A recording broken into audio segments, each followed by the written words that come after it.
Hey, how everybody's doing? This is the Purple Ladder, and we're going to continue Prince top 25 albums of all time. Hey, I know it's been a long time, but the channel got to go on, and I have to do other things, and been extremely busy. But I'm getting back to this countdown because it's important. Because we're at the top 5 of Prince's all-time albums. And at number 5, we got Parade. Yes, Parade. Parade was released on March 31st, 1986. Recorded in April 85, early 86. Studio Washington Avenue Warehouse and Sunset Sound. Yeah, this was the 8th studio album for Prince. And really, a lot of people slept on this, and it's very underrated. But this is one of his greatest albums because it has that jazz Paris feel to it. Basically, the soundtrack for Under the Cherry Moon. And we got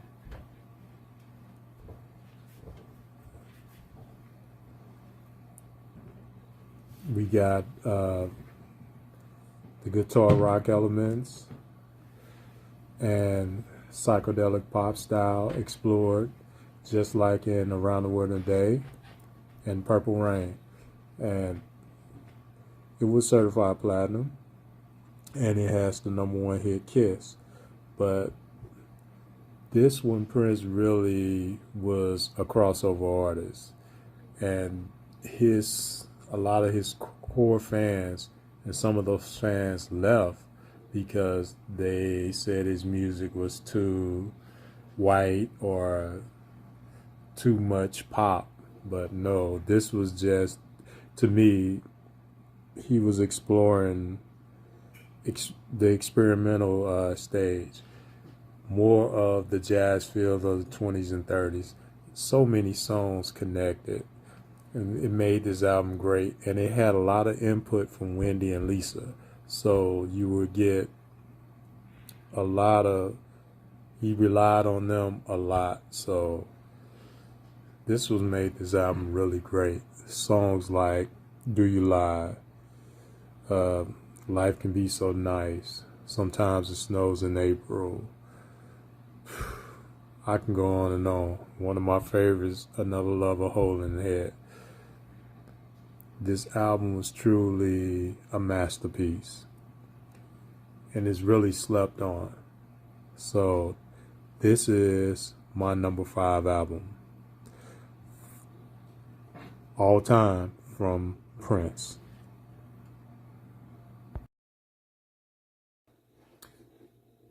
Hey, welcome back to the Purple Ladder. I hope you're enjoying your day. And we're now at number 4 of Prince's all-time top 25 albums of all time. We at Emancipation. Emancipation is the number 4 album of all time from Prince. Yeah, a lot of people would say, why you picked this one? This is one of his absolute best, in my opinion. I love this album. Released on November 19, 1996. Recorded January 1995 through October 1996. Yes, the genres pop, funk, R&B, hip-hop, dance, rock. 180 minutes is one of his absolute best.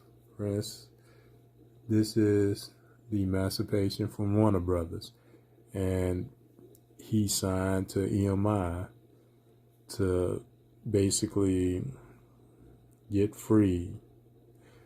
A lot of the songs, you can tell, basically was new. A lot of them, he probably recorded a long time ago. But this was an absolute monster of an album. $36 for the CD. And it's 3 hours long. So you're getting a lot of music. But Prince covered every genre. You had house, you had blues, you had jazz, you had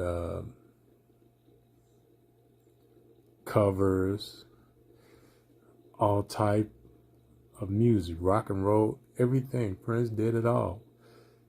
It was it was really an excellent produced album. And some of the covers was masterpiece. One of Us was one of the best covers, Prince did. And I like the cover La La La Means I Love You. Yeah, Shantae Moore singing on that too. He did Bet You by Golly Wow. A good cover. Now, I wouldn't say great, but he did a good job with I Can't Make You Love Me. I love the production of what he did on I Can't Make You Love Me. Song did by Bonnie Raitt. And man, what else can I say? The highlights of the albums, like White Mansion, one of my favorites, My Computer, Email, Face Down. One of the best songs is Holy River. Ooh, Somebody. In This Bed I Scream a Plea, Apology for Wendy and Lisa. Man, you can't go wrong with this album, and a lot of the hardcore Prince fans, they really dig this album. He proved this was, to me, hey, Prince could have retired after this, because this was one of the albums I was waiting for. I still play it to this day, heavily play it.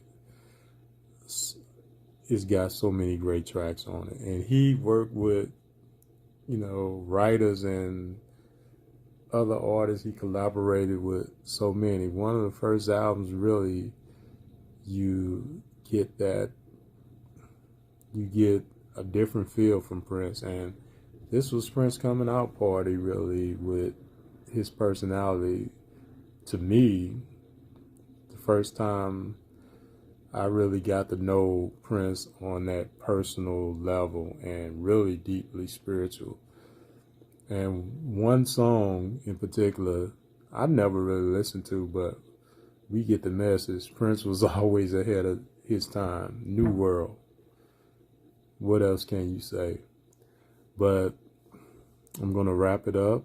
And hey, this is number 4 album from Prince. Top 25 of all time of his albums. All right. All right. Welcome to the Purple Ladder, or welcome back. And now we're at number 3 from the top 25 albums of all time by artist Prince. And yes, number 3 is 1999. I'm currently on that journey right now. And 1999 released October 27, 1982. Recorded January through August 1982 at his home studio in Chanhassen, Minnesota, and Sunset Sound. 1999 is his 5th studio album and another masterpiece. This is the album that made him a superstar. This is the album. The production is crazy. I want to say it's one of his best produced albums. And Prince was just on one. He really was in his zone. He was at his peak. And he was hungry. He wanted commercial success. And he went for it on this album. With the Lindrum and everything. Hey, and you get the Revolution's input now. So, let's get to some of the highlights. Some of the highlights: Little Red Corvette, International Lover, the title track 1999. One of my favorites, DMSR, a Lady Cab Driver. Man, I think all these songs was bangers. He really, he really was going for it. And during this time, especially years ago, those albums stayed on the charts. It's just, I think he spent like 93 weeks on the charts. It had a crazy run. It was just Prince coming Prince was going for it, really. And he really let loose. Hardcore R&B fans love it. You know, a lot of people, oh, I love the funk and everything. Prince, this was funk computer. And let me just look at the genres. Excuse me. Funk, synth pop, the Minneapolis sound. This was the core.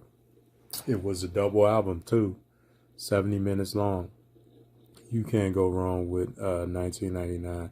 You had really Lisa and Dez really putting a stamp, and Jill Jones coming out big time. One of the all-time classics, 1999, coming in at number 3 of Prince's all-time top 25 albums. All right. All right, welcome back to the Purple Ladder. Hope you're having a blessed day. And we're at number 2 of Prince's all-time top 25 albums. And you, too, wow, Purple Rain. Purple Rain was released June 25th, 1984. Recorded July 1983, August 1983, March 1984. Yeah. Prince did this in several studios, so you know, Sunset Sound, the record plant in New York, and Minneapolis in his home studio. So Prince was all over the place with this. Purple Rain is his 6th studio album, and this is an absolute masterpiece. And this is the monster album. This is the album that made him, well, I'm going to say superstar orbit. He was already a superstar with 1999. That album made him a superstar, but this filtered him into orbit, you know, and it made him a legend. What can I say? The commercial and the critical success is amazing. 25, probably 26 million now albums sold. Purple Rain. His first number 1 was When Doves Cry, and he had 2 number 1s, When Doves Cry and Let's Go Crazy. Purple Rain should have been number 1, but this album is insane. It's on another level. Prince, always on the cutting edge, and he's different. When Doves Cry, no bass. No bass is in the song. And you look at 1999, Little Red Corvette, and then you get this. Prince went out. The genres is psychedelic rock, pop, synthesized funk, all the effects, the Lindrum. Some of the highlights. You know, you had Darling Nikki, which, hey, is Tipple Gore putting a sticker on that because her daughters and everything listened to this song. And she was offended by it. So you get that controversy. Purple Rain, that song is an anthem. It would always be an anthem. And is his best known song. Crazy. When Doves Cry was just the jam. It was the number 1 song of that year of 1984. And it's jam. Let's Go Crazy, the message in the song, and the rock kind of synth, funk, pop style, amazing. That guitar solo at the end, amazing. Blues rock. What can you say? Some of my favorite tracks, Beautiful Ones, Take Me With You, Computer Blue. All of them is great. You can't go wrong. Prince was just on another level. He had the movie and the soundtrack. And then when you look at the deluxe, you're getting great music. Prince was his own one, producing, writing. And he should have won about 10 awards with this because it's absolute masterpiece. And that year, just nothing could stand up to it. And you had blockbuster albums, but I didn't see nothing come close to this genius right here. It's an amazing album. It's an amazing pop album. And it's always going to be legendary. Purple Rain coming in at number 2 of Prince's all-time top 25 albums. Hi, welcome back to the Purple Ladder, and I'm wrapping up Prince's all-time top 25 albums of all time. Now we at number 1. And wow, it might be a surprise to people. It might not be a surprise to people. Prince's number 1 album of all time is Sign of the Times. Sign of the Times. Yes. Album released March 30th, 1987. Recorded March 1986, January 1987. Lake Minnetonka home studio. It was recorded at Sunset Sound. Oh, well, he was all over the place with this. I'm not going to go in. Genres: R&B, funk, soul, rock, avant pop, gospel.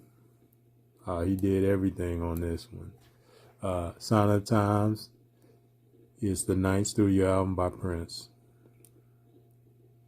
And it was one of the albums that was released on Paisley Park and Warner Brothers.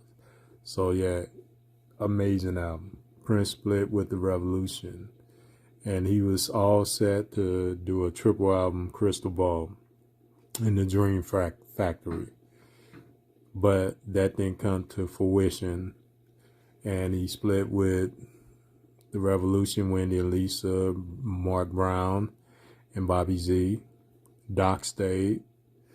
And he had the new band, Sheila, Cat, Dancer, but Prince was working by himself in the studio. And with the songs he already had, he added more. And man, you talking about is like he's like a mad scientist on this album. With Camille, which was gonna be one of the albums, his pseudonym, the voice and everything. The production is mad crazy on this. The stuff Prince was doing was next level. The stuff he was doing with his voice was crazy. Like I said, this is his best produced album of his career. Listening to some of the songs, the backing vocals, the way he combined and layered some of the songs was amazing. Sign of the Times wasn't what you call a runaway hit. It should have sold 20 million records, but it still was a platinum song. I think it's his best critical album of all time. Crazy. And I'm going to give you some of the highlights, some of the best songs and highlights of the album. Ballad of Dorothy Parker, Starfish and Coffee, one of my favorites, Adore. Sign of the Times, the title track. Hot Thing. Slow Love. Man, I can go on and on. This album is amazing. And I just, like I say, when I listen to Ballad of Dorothy Parker, and I still listen to it, I just listen to the writing. Prince was on another level writing. His writing was top tier right here. He was at his peak with that. And he don't have to sound great for us. His voice, he can do so many different things. At the end of Ballad of Dorothy Parker, you hear those backing vocals. It's just amazing. What he was doing. The way it combined, like he was basically, had 2 songs in one. And then when you look at Adore, one of the best ballads of his career, and what he did with that song, that is simply amazing. You know, singing a song, a ballad, it was just amazing the way he put that together. Wow, you just like, you know, all the voices, all the layers, and the quality of production. You know, the sound, especially during those times, wasn't as great for us, you know, having that great sound, but the songwriting, the production, the arrangements was top tier. It's one of the greatest albums of all time. I would pick it over any album. It's one of the best. One of the albums I would have on a desert island. So thank you. Like, comment, subscribe, and I'll see you in another video. Peace. Thank you.